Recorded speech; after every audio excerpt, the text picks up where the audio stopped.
I am really tired of this tire being flat every time I need to mow the grass. I've plugged the tire, it still goes flat. It's time to replace it. We got a new one.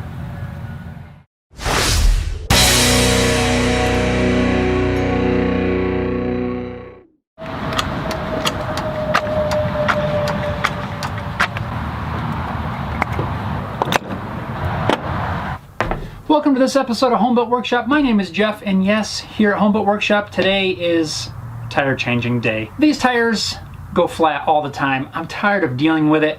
They're dry rotted and checked really bad. I've put those little rubber plugs in here in several spots, but yet it still goes flat. Every time I need to use the mower, the tires are flat. Sometimes they'll even go flat while I'm mowing and I have to stop and air it up.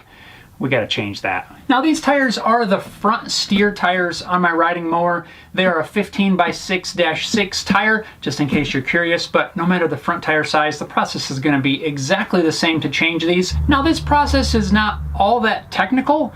It can be a bit difficult and challenging. It's going to require some patience and some elbow grease, especially if you're like me and you don't do this all that often. I've changed tires before, but it's not something I do on a regular basis. But let's jump right in and get this done. The first thing I'm going to do is remove the valve core using one of these tools. Now this is really not 100% necessary, but it is going to make sure that we have all of the air out of there, especially as we're squeezing and compressing this tire. The next thing we need to do is to get this bead broke loose. Now this can be one of the trickier steps of this whole project because those beads really get seated on there. Hopefully this one comes off halfway decent. There are gadgets available. I think even Harbor Freight has a fairly affordable one used to help break the bead loose. And really it's probably not a bad idea to grab one if you plan on doing more than 1 or 2 tires. Even if you use it once or twice a year, it's probably worth the money. We don't have that gadget right now, so we're going to do this with some clamps. I'm going to put my clamp on there so this edge hits on the rim and the other side presses on the rubber part of the tire.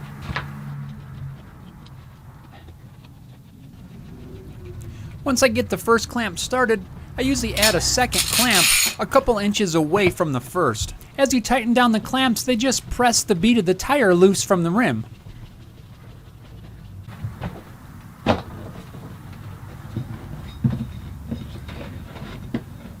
Look at that. And now I'll flip the clamps around and press the bead off the other side of the rim using the exact same method. It's almost there. Come on, you tire. I could see the bead was just about ready to pop off, so I just grabbed a tire spoon and pried it off the rest of the way. There we go.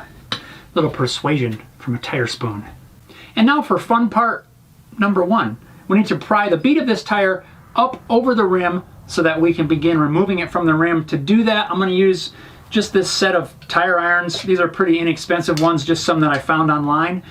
I have done this several times using flat tip screwdrivers. You can get in there with a few of them. It does work. You got to be really careful you don't damage the tire if you're going to attempt using a pry bar or some screwdrivers. Really, this sort of thing is much better. There's not any sharp edges. It's got a nice little hooked edge so you can get under the bead and help you get some leverage to pop that up over there. I just want to throw that out there though. If you do use screwdrivers, be really careful. Don't damage your tire. Let's do this. I've got some soapy water in a spray bottle. I'm going to use that throughout this process to help make the rubber a little bit slippery. Oh, it smells nice and clean in here now. I wish I had some sort of sage advice for you at this point, but really you just have to pick a point and start prying. Slowly working your way around, prying that bead up off there. Oh, we are in the home stretch now. At least for this part.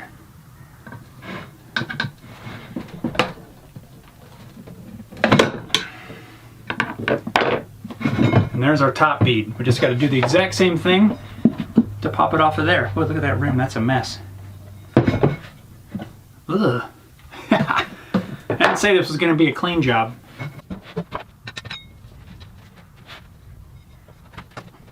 Just like the first side, you really just need to pick a spot and start slowly prying that bead up around. Doing this process by hand, there really is no substitute for patience. You just have to slowly work your way around the tire. carefully prying the bead up around the rim.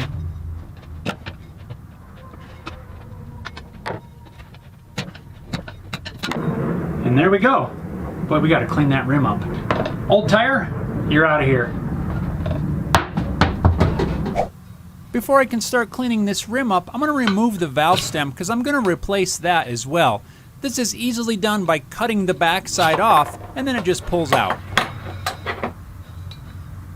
Now I'm going to spend a few minutes and get this rim cleaned up by cleaning up the bead and other areas. It's going to make sure we get a nice seal on the new tire. To do that, I'm going to use my favorite degreaser, which comes in the purple bottle. You've seen me use this in other videos, but I got something special for you guys. My friends over at Super Clean reached out to me and they want to send one of you guys a sample pack of a couple of their products, the foaming cleaner as well as the spray bottle stuff. I thought this was a really cool gesture from Super Clean, so this is how we are going to work this. First, if you have a filthy task that you need some Super Clean to clean up, all you need to do is leave a comment down below in this video and let me know what filthy thing you need to clean up with some Super Clean. Now, a couple of housekeeping items. First off, this is only going to be available, unfortunately, to those of you with a US-based address. We just can't ship internationally at the moment, so my apologies to those of you in other countries. And I need to let you know that this is in no way affiliated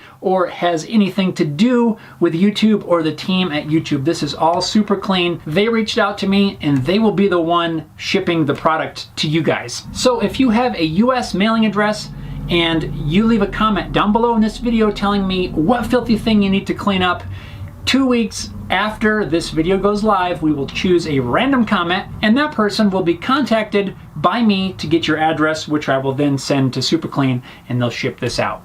Sound like a plan? So go leave your comments right now. I'll wait. Thanks a lot, Super Clean. This is really awesome and one of you is going to get to do a little cleaning around your shop. Let's get back to this project. By cleaning all the crud off the inside of the rim, it's going to give us the best chance of getting a really good seal once we install the new tire. With the rim all cleaned up, we can now begin putting this guy back together. Now, on this particular rim, since it was kind of rusty on the inside, I did add a coat of rust-preventing primer as well as a coat of yellow paint just for some extra protection. Now, we need to install the valve stem.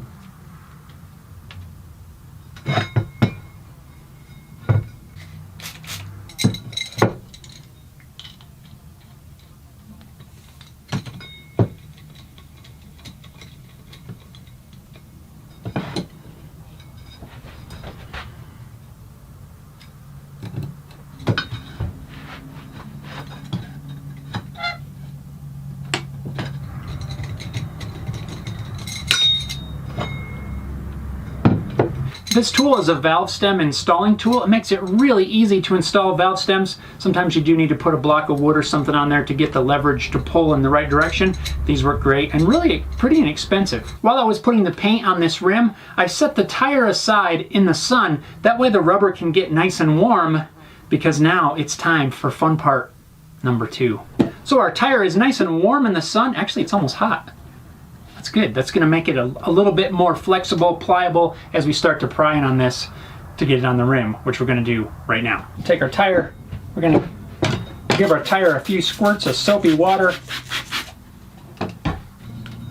I usually start out by just jamming one side of the rim as far as I can down in the tire, and then using the tire spoons, just slowly work my way around, prying the bead of the tire up onto the rim.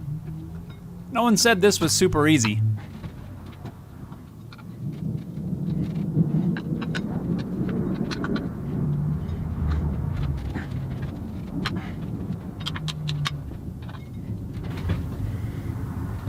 Ow! Make sure you pinch your finger a time or two.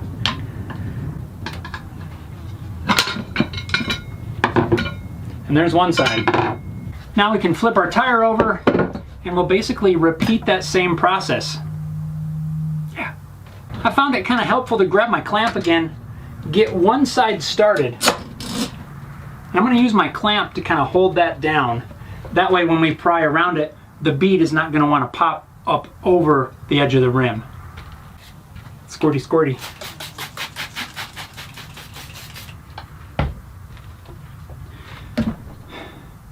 Y'all ready for this? So I'm going to start basically opposite the clamp. I'm going to put some pressure on that. That's going to pull the bead down into the groove of the rim, and then we can just kind of start working it on.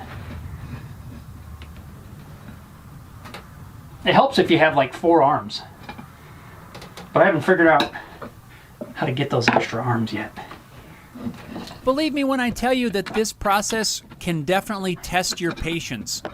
Don't think you can just pry big sections on at a time. Most of the time, you've got to go little by little and just slowly work your way around. Once you get a little past the halfway mark, it gets a lot easier. You don't have to worry quite as much about the other side popping off.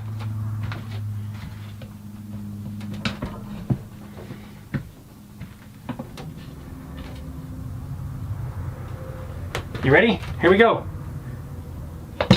Boing, there it is. We need to now get the tire seated on the bead. If we're lucky, this can be as simple as putting an air chuck on there, letting it inflate. Now, one word of caution, do not have your fingers in here when that bead pops in place. You want to keep your fingers up out of the way, because when that pops on there, that can pinch you, and that's going to hurt really bad. So keep your fingers well away from the edge of the rim. I usually end up holding onto it on the top while I'm putting the air in there. That way my fingers, anything like that, is out of the way. Let's try it first, just like it is, and see if it'll go on the bead. If not, we got a trick up our sleeve.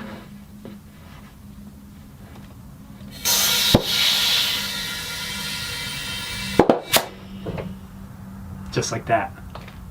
Now, if you're trying to do this and the bead will not pop on like this one just did, you can take a ratchet strap, wrap it around your tire, put some tension on it, and that will compress the tire, which causes the sides to kind of flare out a little.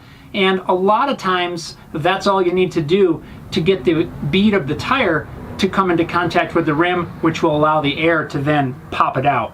Usually that method will work if it doesn't pop on like it just did. Sometimes you have to wiggle the rim around to try to get the bead in just the right spot. Soapy water does help with that as well. In fact, I should have sprayed it there, but I didn't. I was in such a hurry to get this on. Forgot to spray it.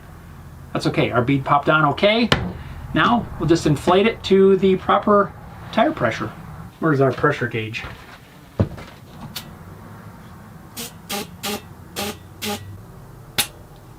One last thing I'm going to do is give it another spray with soapy water around the bead. Just make sure I don't have any bubbles coming out of there.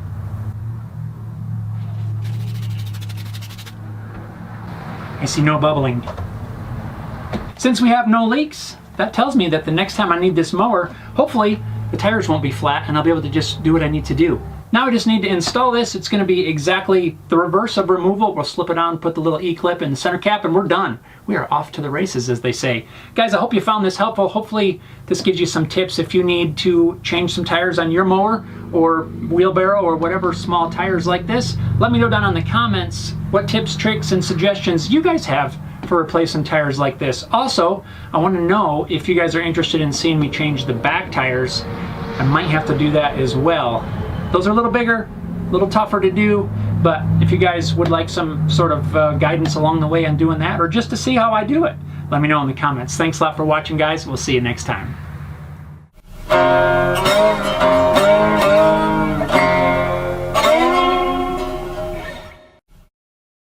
really hurts where I pinched my finger. I hope I'm not scratching my new paint.